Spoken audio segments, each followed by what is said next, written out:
Dear Mr. Holmes, please let me thank you one more time for your help in solving the case of the Turkish medallion.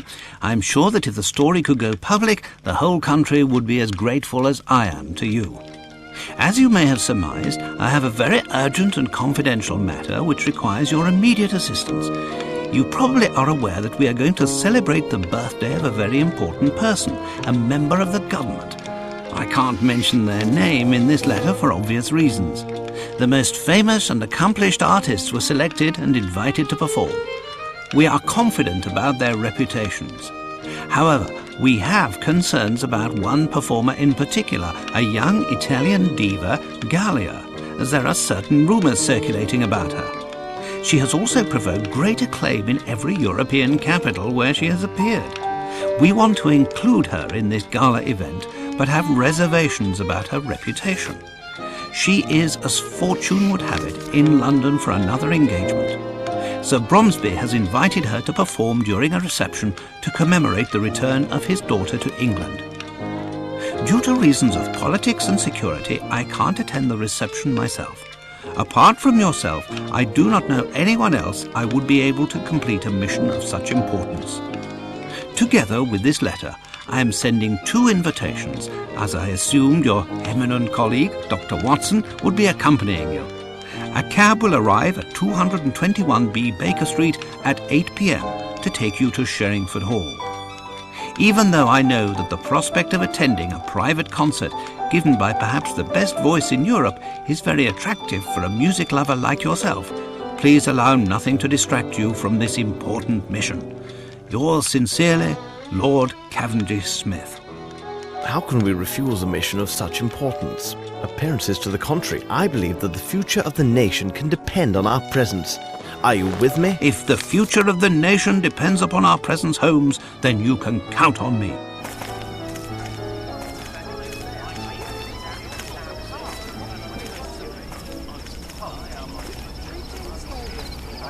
Please come right in. According to the request of Lord Cavendish Smith, during the dinner you'll be seated together. What do you know about Sir Bromsby, Holmes? I have never met the man, and I do not follow what is written in the newspapers. However, I can tell you that Sir Bromsby is a man of approximately 50 years old, tall in stature. He is impulsive and may be prone to violent outbursts. He is of low birth, has few intimate friends, and does not like women. He must be a very aggressive businessman who would not hesitate to go beyond the law if it served his purposes. I'd like to add that today he is going to make a very important declaration concerning his business. And you, Watson, what have you heard about him? Well, I doubt that I would be able to give as detailed a description as you have just recited. Holmes, how can you say you do not know the man and give such an account? Watson, you know my methods. Look at the stage and the stand near the fireplace. It is obvious that they are prepared for a very tall man. I see the hostess and servants anxiously glancing in the direction of a door from which their employer must enter. Their expressions go beyond nerves and suggest fear. Only a violent and unpredictable man can cause such anguish. Now look at the guests. The men present at this party are mainly composed of military officers and rich entrepreneurs. All of them are in their 50s and are clearly business associates, so I decided that he is of their age. Furthermore, to have risen as rapidly as he has in this society, Sir Bromsby would have to be a very ruthless and intelligent businessman. The women present reveal much. Beautiful women and young girls, all neatly but rather cheaply dressed. Watson, look more carefully. There are no chaperones. No ladies would appear in public without suitable escort, I assure you. They stare at the youngest gentleman to find a convenient cavalier and cluck like chickens at the smallest idiocy. In short, a man who would invite only business associates and women of the lower classes to the birthday party of his only child must have few friends, rather poor taste in women, and little regard for his daughter. Another item of note, but not the least, observe that group of men speaking very quickly. It's a group of reporters armed with their notebooks gathered together now that the time of the address is coming. These are not the society reporters for the Times sent to cover a gala birthday party. These are the regular reporters who had come only to gain news about the future of the Bromsby Empire. I will conclude by saying that no man, except a lunatic, would accept such an arrangement of tables and furniture. Look quickly, Watson. I hear applause. Sir Bromsby is coming. Ladies and gentlemen, let me thank you all for attending this special reception. In fact, this moment is a turning point for many people.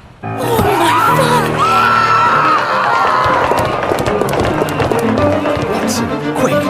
Tell Miss Lambert not to allow anyone to leave and to send a man for the police immediately.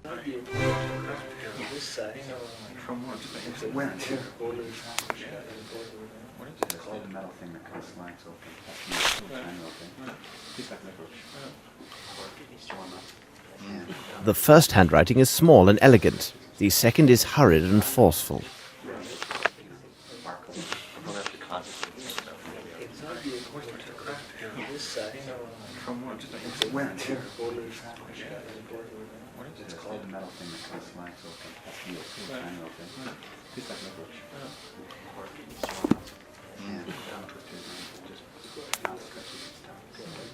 Excuse me, if I may. I am Sherlock Holmes. What do you wish to know? I must ask, who are you? I am the doctor from the village near the hall.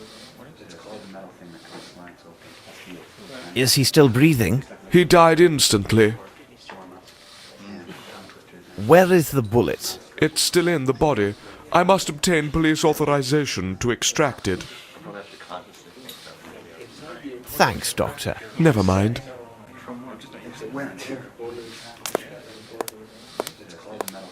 Good day. My name is Sherlock Holmes. Would you mind if I asked several questions? If it helps you. Did you notice anything peculiar at the time of the shooting? I jumped up, and then I looked in the direction of the shot. There, I saw that little flirt, Miss Bromsby. She seemed to be placing something in her handbag amid a cloud of smoke. Then she rushed to the stage. I must say, her sudden inheritance should be a fine present for her birthday. What precisely was your relationship with the victim? We were partners with the old scoundrel. Sir Bromsby. He personally invited me. He gave me every assurance there would be plenty of fresh meat, if you take my meaning. Well, there was, but some of it was quite cold.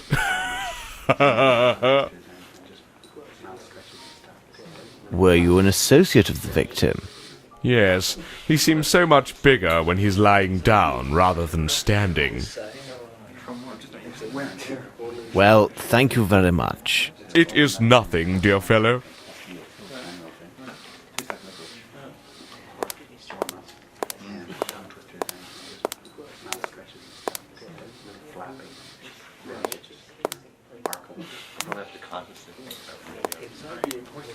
You do not seem the least bit alarmed. In India, I became quite familiar with the sound of gunshots. Therefore, their sudden occurrence does not alarm me as they would a woman or certain officers in attendance. Why didn't you intervene? It would have been of no use. Whoever he is, the man who did this is either a perfect shot or extremely lucky, because old Bromsby had no chance at all. Could you explain your presence at this reception? Bromsby sent me 2 invitations for myself and the wife. My wife has fainted due to the shock of these events. I do hope her condition will last a good while longer, so that I may toss off several glasses of this excellent sherry. Very well. Thank you. My pleasure.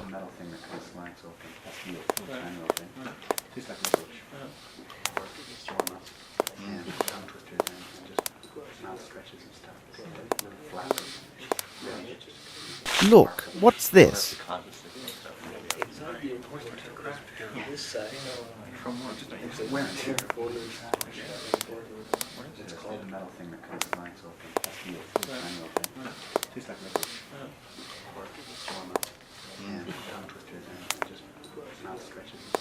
Excuse me, could you answer some questions? You're quite welcome.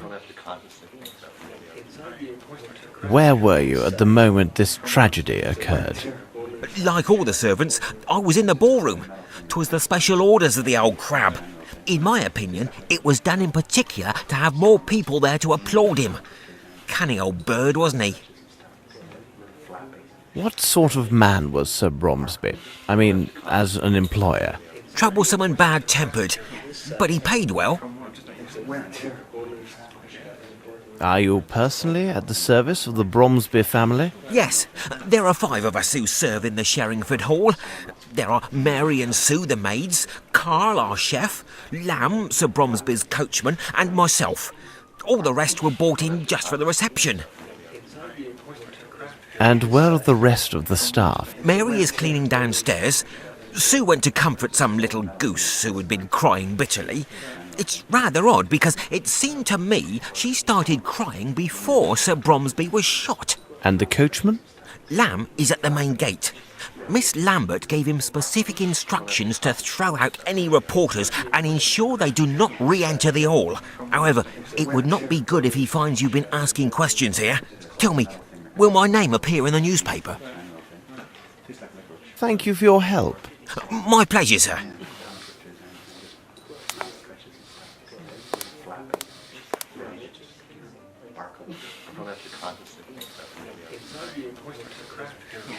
That shot was dreadful, wasn't it? It's neither the first nor probably the last I shall hear in my life. Tell me, young man, are you a barman or not? Because I'm dying from thirst. Did you have a personal relationship with Sir Bromsby? What impertinence! I will answer questions of this nature only if they issue from my superiors or the authorities, and you, sir, are neither of those. Well, I must leave you now. All right, young man.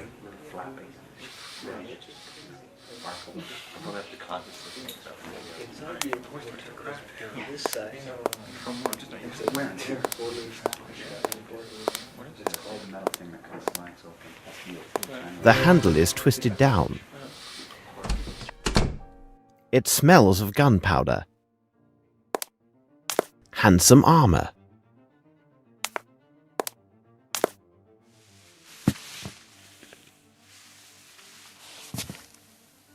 This black cloth is large enough to conceal a person.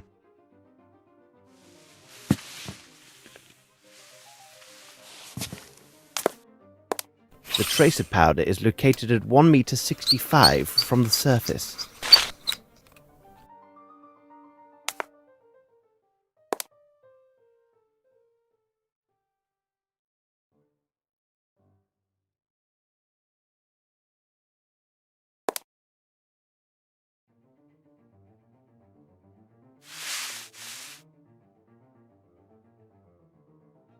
Black hair.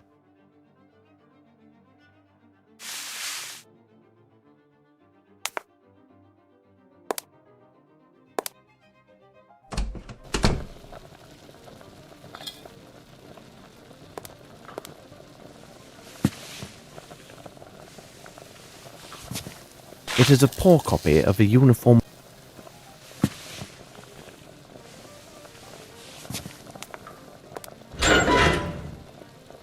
This is diabolically heavy.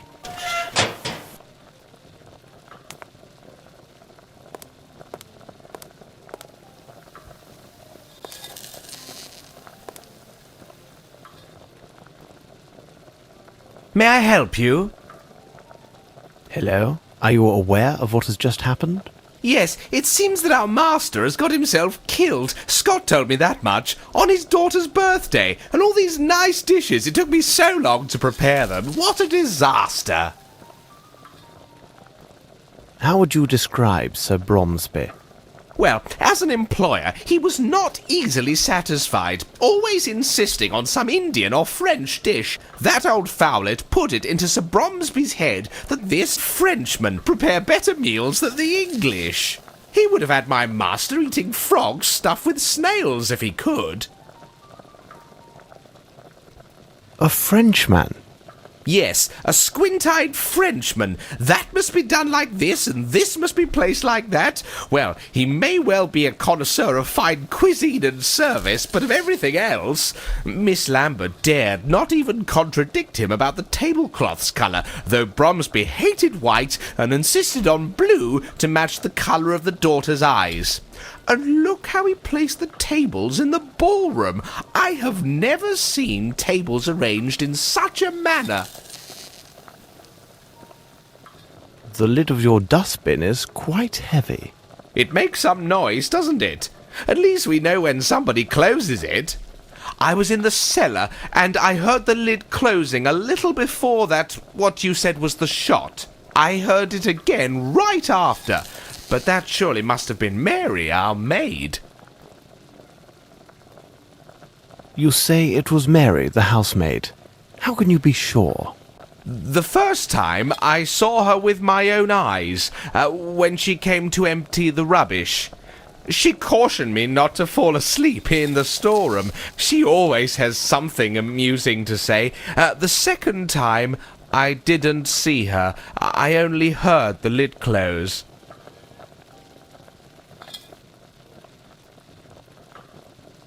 I will let you get back to your work. All right. Good night, sir.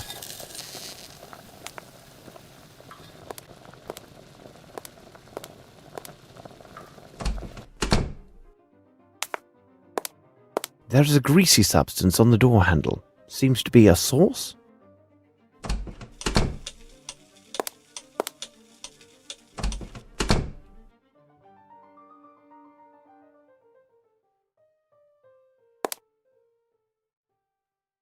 It is a size 7.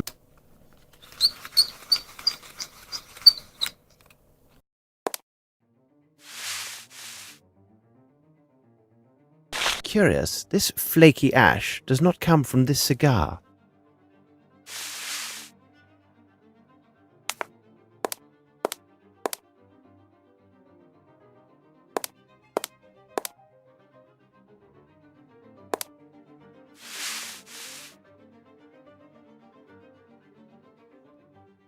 Red greasy hair.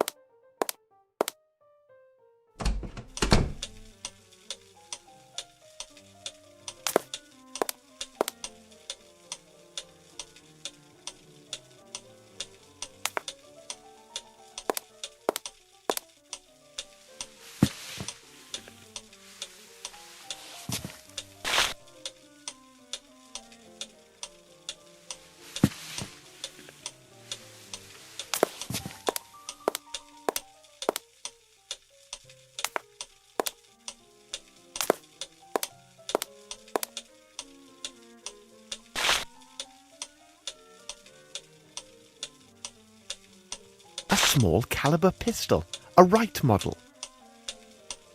Train and ship tickets from Geneva to London.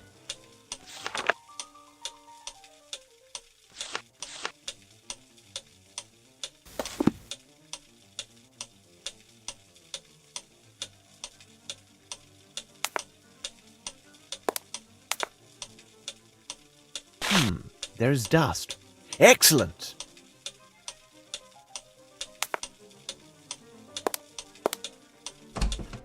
This room was rarely used. Everything else is in order. Very interesting. What a pleasant picture. And this lady is wearing a very nice earring.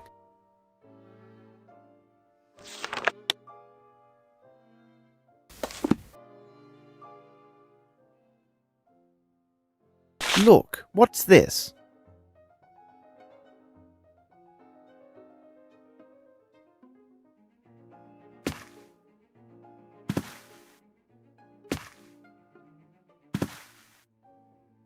A textbook to study French.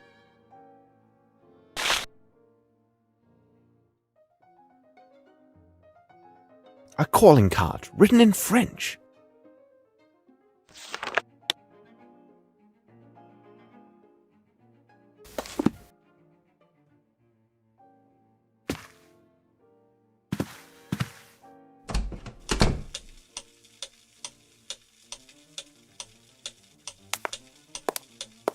There is a greasy substance on the door handle. Seems to be a sauce?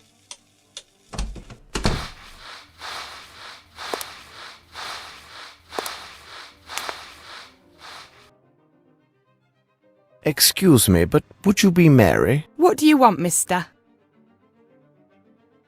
Did you hear the shot?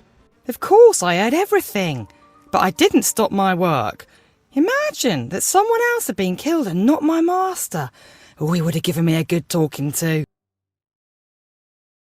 What's happened here, on this carpet? An idiot from Hertford's turned over the fowl. Sir Bromsby passed by without even taking notice. It did seem his mind was elsewhere these days. Of course, it was probably because of Miss Lavinia's homecoming. What do you think of your employer? He could be the very devil at times, but not the worst. If you had just known my father.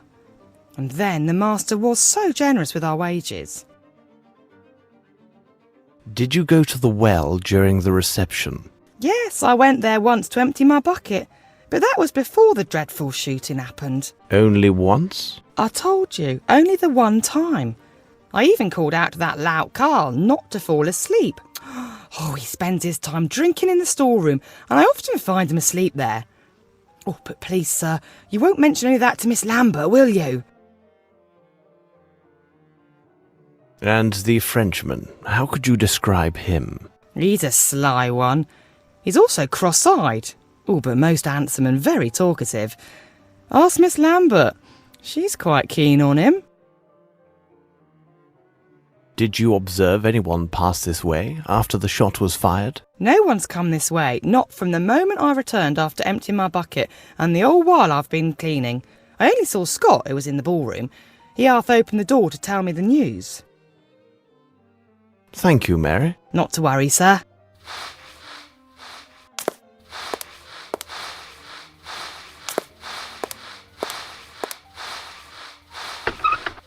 Blue tablecloths, yet they are shorter than the white ones used in the ballroom.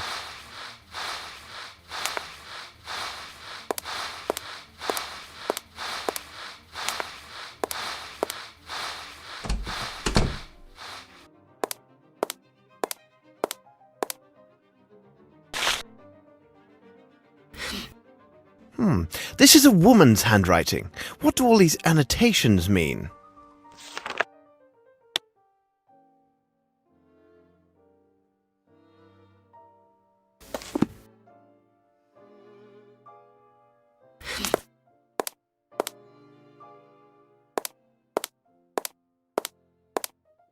Let me introduce myself. I am Sherlock Holmes. Oh, Mr. Holmes, the infamous detective.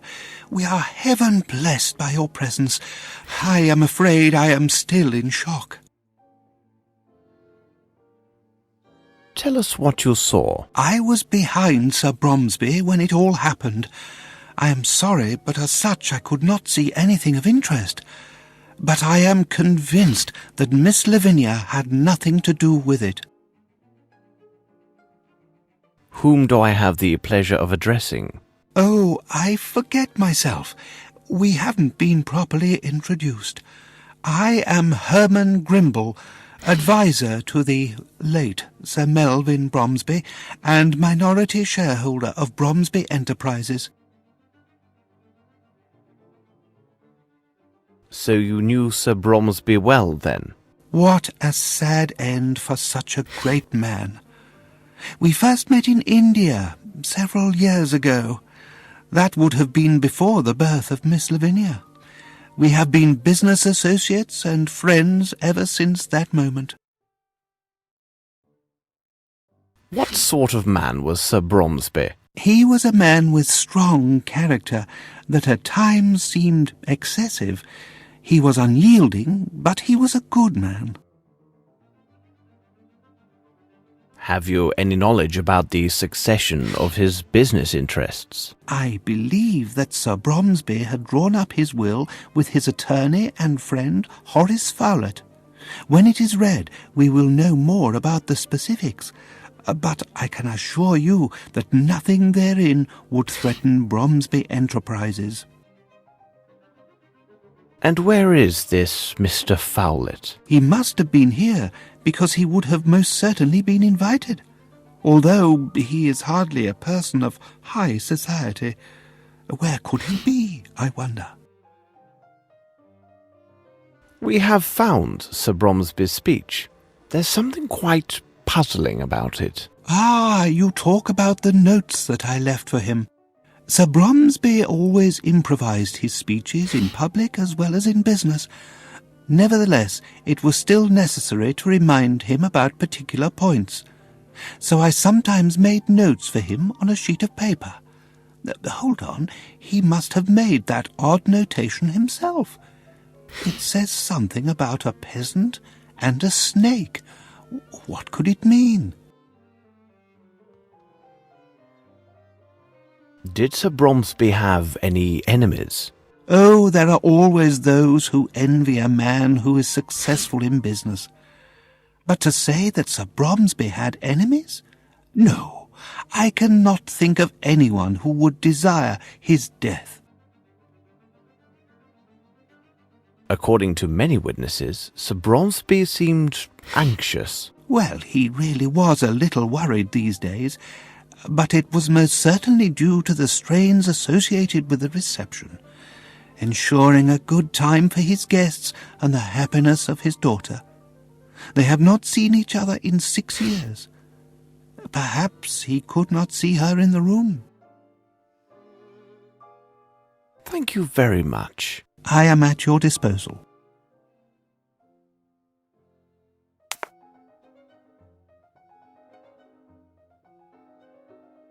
Please, sir, I have nothing to tell you. Everyone stands ready to accuse me of this foul deed. I have done nothing. I have only seen my father die before my very eyes on day of my majority. This young lady tells the truth. I can attest to her every move since she first appeared in the doorway. Beg your pardon for speaking so boldly, miss. Where were you at the moment of the shooting? I was near the bar speaking with Colonel Patterson. Everybody started applauding and turning towards the stage. I turned to look through the crowd. Did you notice anything in particular? When one of the doors opened, I did see a person hidden from the other's view. A beautiful young lady stood just at the threshold. I felt somewhat ashamed for staring at her so intensely, but her considerable charms captured my full attention until the dreadful shooting took place. Are you sure it was Miss Bromsby? Yes, Colonel Patterson was next to me and can confirm what I saw. It seems to me that no one else was near us at that precise moment. What is your reason for being here? I owe it to Colonel Patterson. We met each other several days ago at his club. He kindly persuaded me to accompany him.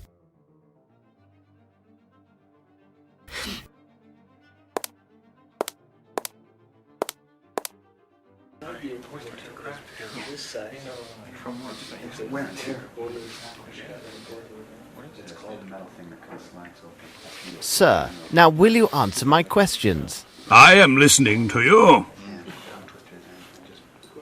Where were you precisely when the tragedy occurred? We had been standing at the bar until the shot rang out, and I personally remained at the bar after it. Did you happen to notice Miss Bromsby at that moment? Impossible. My eyesight is so deucedly poor that I would not even notice if a fly fell into my whiskey. Really? Yes, damn shame. But I have a fine ear. I can offer much when the questions are about sounds. I can tell you that from all the applause, that old Bromsby had arrived and entered from my right. For the sound to have carried so well, the crowd must have been parted in that direction. I will add that if Lieutenant Harrington says that he saw a flea dancing with a fly in this place, you can take it on trust. Is there anything else you recall? Well, hold on a moment. I do have a scoop for your tabloid. I can assure you that Bromsby was killed with a right revolver of small caliber. How long have you known Lieutenant Harrington? We met at my officers' club several days ago. A brave boy, you can believe me. What could be better than to invite him to be my guest at this reception, where he could make many fair acquaintances? Thank you for this information, sir. Colonel to you. Were you at that precise spot at the moment of the murder? Indeed, I was standing just there. I could easily see the door because there were so few people in front of me. Thank you for your help. It was not a problem. Can I be useful to you? What did you do right after the shot was fired? I left the room as did almost everyone. I must leave now and make my excuses to Miss Lavinia for my behaviour, don't you think? Thank you for your help. It was not a problem.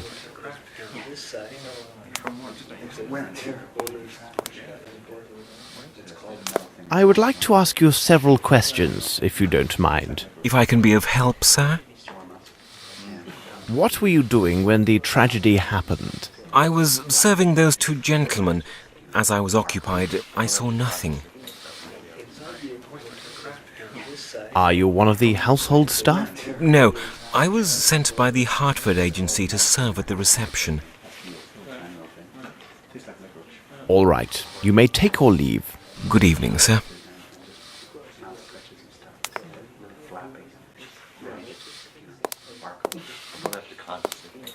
Sir? Did you know the Frenchman? Oh, he chatters on, like all the French. I do not think he came back. Thank you for your help. My pleasure, sir.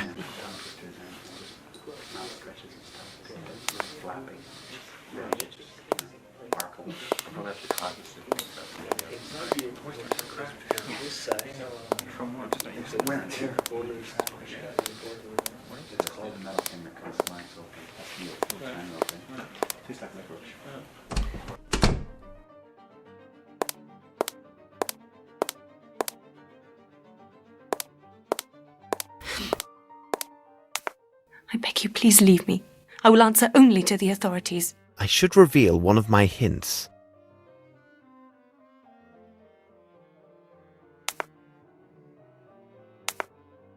Miss, this revolver, is it yours? Oh, dear God! Why would you require a pistol? My father gave it to me shortly after I arrived. Dear God, what will the police make of this? I swear I did not kill my father. No! But why would he press you to carry a pistol? He seemed most anxious for my safety and his own. He told me that he would explain everything to me later, after the reception. Miss, with your consent, I can investigate this matter. Mr. Holmes, Mr. Grimble has explained to me who you are and what you do. I would be eternally grateful if you could find out who killed my father. That's all right. I must leave you now. Be strong, miss. Thank you, Mr. Holmes. I asked myself, what was Watson doing while I was searching the house? He was supposed to prevent people from leaving by the back entrance. Here now, watch your step. If you're a reporter, there'd better be a doctor nearby, because when I get done with you, you'll need one. Look here, my good man, I am a doctor. Dr. Watson, in fact, and believe me... Dr. Watson? Hold on. Are you the Dr. Watson who writes about all those cases solved by Sherlock Holmes? Oh, I've read all your adventures. Who are you? My name is Lamb, Governor. I'm Sir Bromsby's coachman.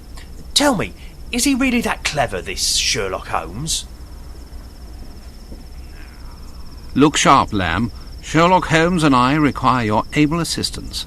No doubt. Stand firm at the private entrance and make sure no one enters or leaves until Holmes or myself returns. My pleasure, Dr. Watson. You tell Mr. Holmes that if anybody even steps on the lawn, they'll have to deal with Lamb. And I can tell you, there are few bold enough to dare my fists. This door is blocked. That gate is the only way in or out of here, Dr. Watson. I've already secured the other door on orders of Miss Lambert to avoid them nosy reporters. If anyone tries to make a break through the garden, they won't get past me. I leave you, Lamb. Right, I'll stand guard.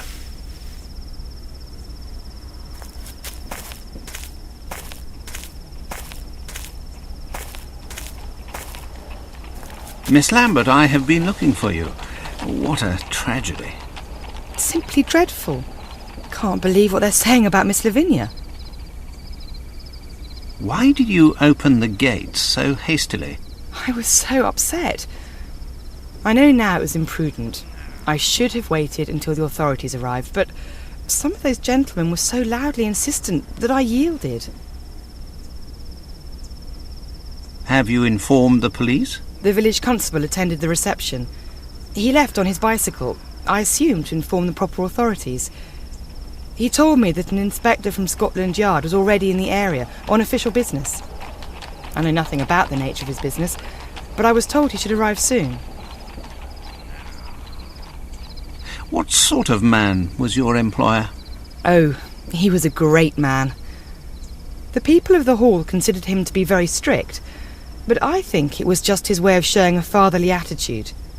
And he dreamed of this day when Miss Lavinia would return. You have a list of guests. Oh, of course. I have a complete guest list for the reception. It's inside the dining room. I believe the police will have need of it. Well, nevertheless, I must first caution them to pay little heed to the notations I made regarding certain names.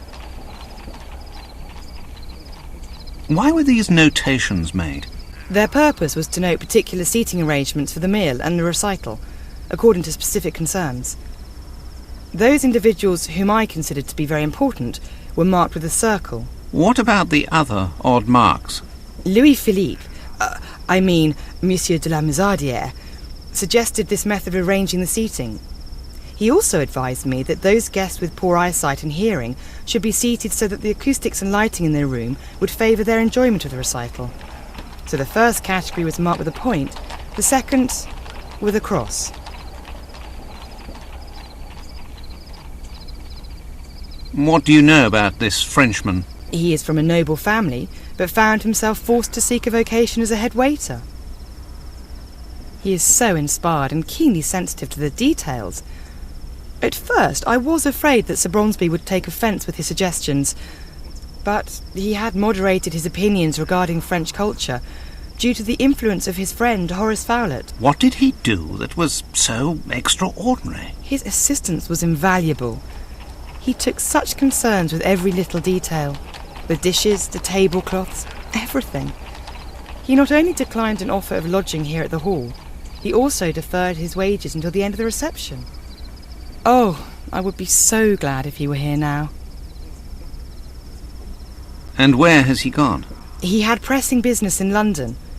In fact, he found it necessary to visit his Harley Street physician. It seems his glasses were no longer helping with his eyesight. You have been very kind, Miss Lambert. You are most welcome. Oh, what a tragedy.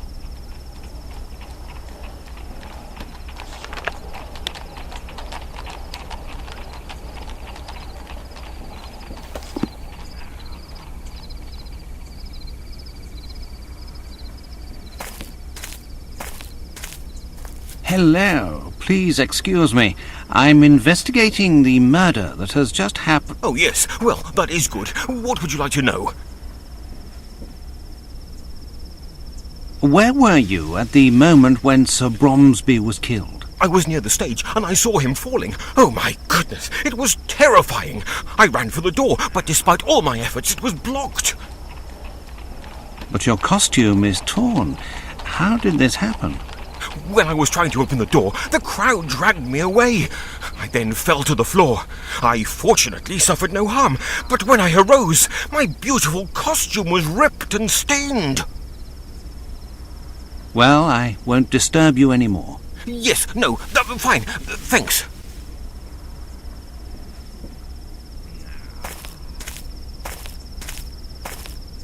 Excuse me, may I speak with you? Yeah, your servant, sir. Are you one of the domestics employed by the hall? No, I am the personal servant to old Satterthwaite. He is there, sitting on that bench. He seems right enough, but he refused a small drink for his health. Surely he cannot be well. Tell me, what have you seen? I heard the shot, then such a strange noise, and the next thing I know, all those money bags are running in a mad rush with their wives or whatever. Thank you for your help. My pleasure. And you, what are you doing here? I'm waiting for Miss Roundtree, the niece of that banker chap. She is inconsolable, all because her admirer of a mere 3 days' acquaintance had already abandoned her. Nothing unusual about that. There is no worse-tempered female than this girl. Well, maybe other than my wife.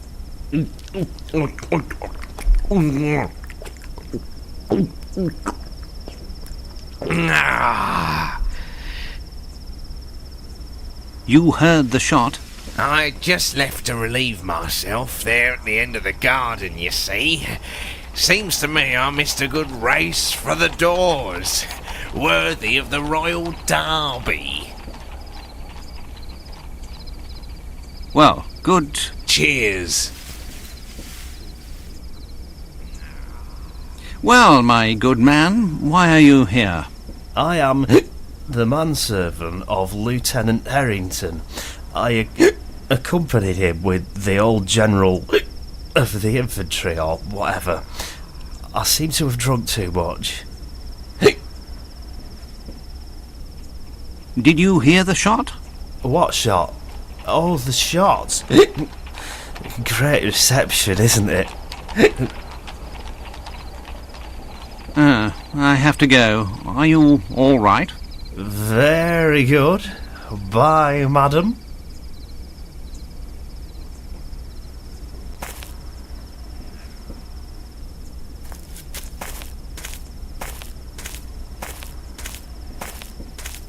Are you a relative of the victim?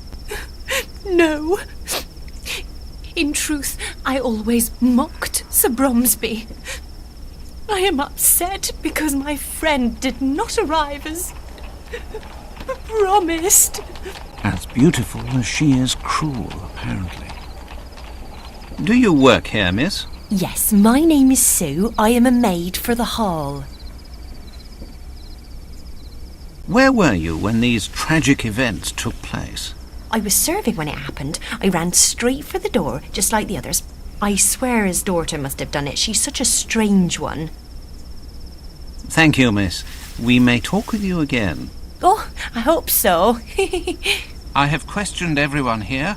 I'll go see if Holmes has finished on his end. Holmes! The gate! I know, Watson, but it is of no real consequence. To question all these people would be a tiresome activity, and would be of no value to this inquiry. Such ordinary inquiries are best left to the police. They have their purposes. As you like, Holmes. Now, Watson, to put your mind at rest, I can see that you have done well in my absence by placing the formidable coachman at the gate. I also imagine you have already spoken with Miss Lambert? Yes, and some other people too. Hold your report until I return to Baker Street. Meanwhile, be a good man and look to the gate. I must be informed the moment any official arrives. As always, I depend on your able assistance, Watson.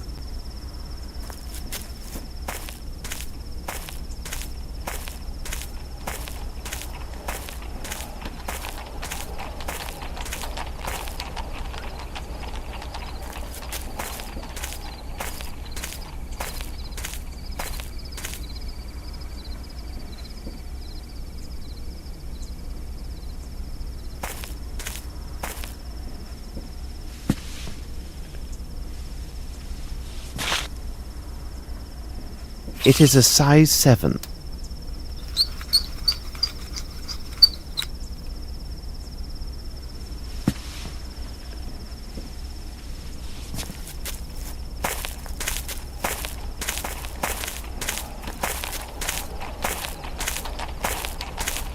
Holmes! Good day, Lestrade. Your haste deserves comment. One could say that you were right to hurry here, as this case is one of great complexity and challenge. Do not worry. I think that you will manage to get back to your mother before the dinner hour. In the name of devil, Holmes, you go too far. Do you spy on me now? How do you know I've been to my mother's? Dear Lestrade, it is really quite simple. I must admit my mind has been stimulated by the main course, which would be this unique case. However, I sometimes enjoy a light snack of the details which surround it. Observe, we are in the middle of the countryside, and you have some fresh yellow pollen, but only on your right sleeve. This implies a recent gift of flowers. It is a gallant gesture, but surely a meeting with the fairer of our species would take place in London. Considering the promptness of your arrival, it must have been a bouquet of flowers you took to someone who lives in this area. I presume that you have family living nearby, and I would think only your mother would warrant such an attentive gesture. There is a fresh dab of fat at the corner of your mouth, as well as on the bit of handkerchief visible from your pocket. This is consistent with a recent meal of a big piece of steak. Who would make a policeman swallow such a substantial meal at this hour, and when a crime has been just committed? It could only be a mother thinking about the hard task awaiting her child. Well, Holmes, when you explain it like that, it really seems quite simple. Good show. What about this Bromsby murder? A unique case, as I've already noted, but any supposition would be premature until we consider Dr. Watson's report, as well as your own findings. Miss Lavinia has asked that the esteemed Dr. Watson and I give this case our full attention, though I doubt she is aware of all the implications of this case. Lestrade, you can find the victim inside, and I recommend calling upon his solicitor, Mr. Horace Fowlett. Mrs. Hudson is cooking a roast tomorrow at noon. Why don't you be our guest, and we can share our discoveries? What do you think? Watson and I must take our leave, as there's much to be done at Baker Street. Are you coming, Watson? Let us return to Baker Street.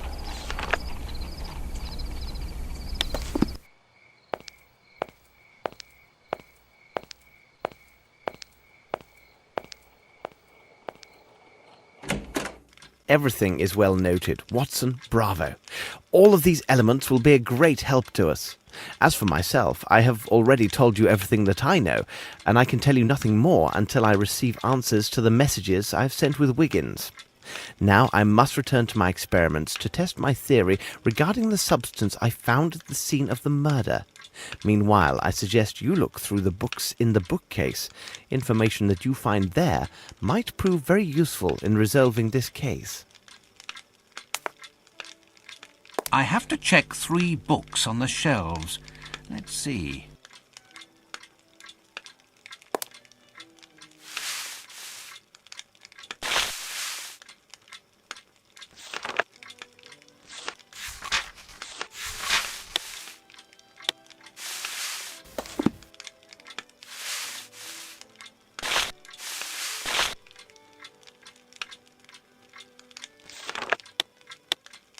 Here is information which could be really helpful in our investigation. These Chirapaki cigarettes come from Brazil, and they seem to contain narcotic substances. What might they be? I need to analyze the evidence found at Sherringford Hall. A piece of white cloth, a small box, various powders, and finally the hair. Let's get to work. I need to analyze the evidence found at Sherringford Hall. A piece of white cloth, a small box, various powders, and finally the hair. To analyze the nature of these stains, I must first soak the cloth in a solution of soap and water.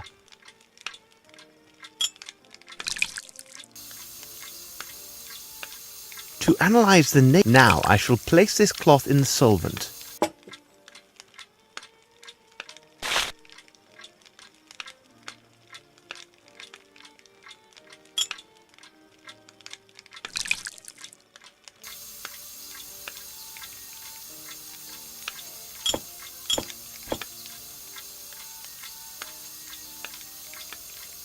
Now I shall the stains are sticky, but not very oily. Let's examine it under the microscope. A very fine white cotton.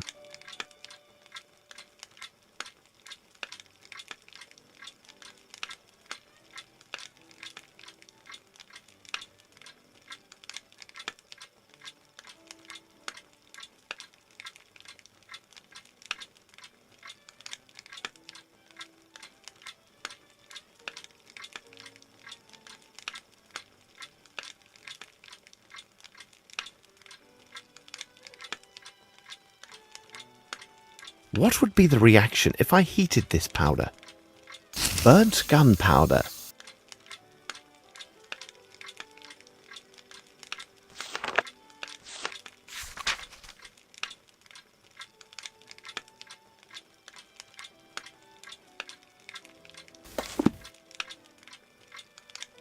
Let's examine it under the microscope. A man's hair.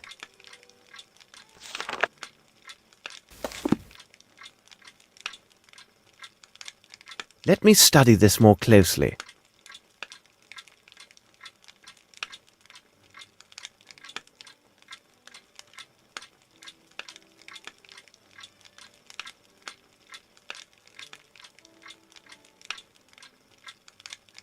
A box containing some white powder. Let's examine it under the microscope. Let's examine it under the microscope. Let's examine it under... These powders are similar. I can see it from the grains.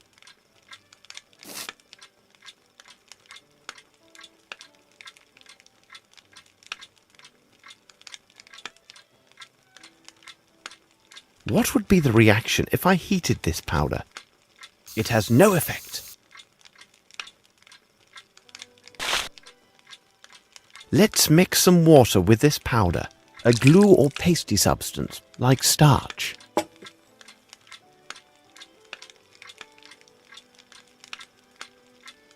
Let's examine it under the microscope. A light feminine perfume.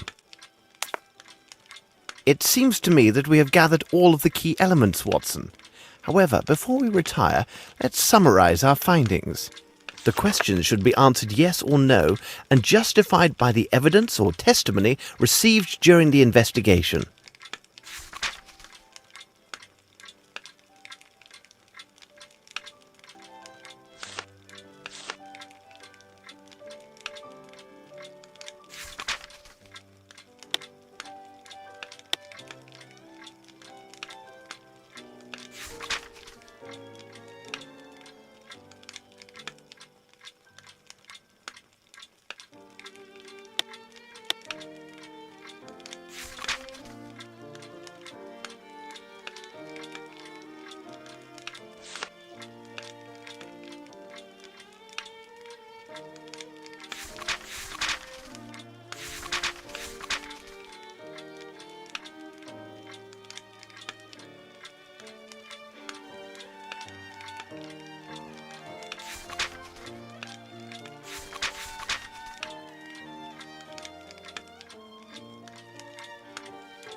It is simplicity itself, Watson. We have answered all the questions.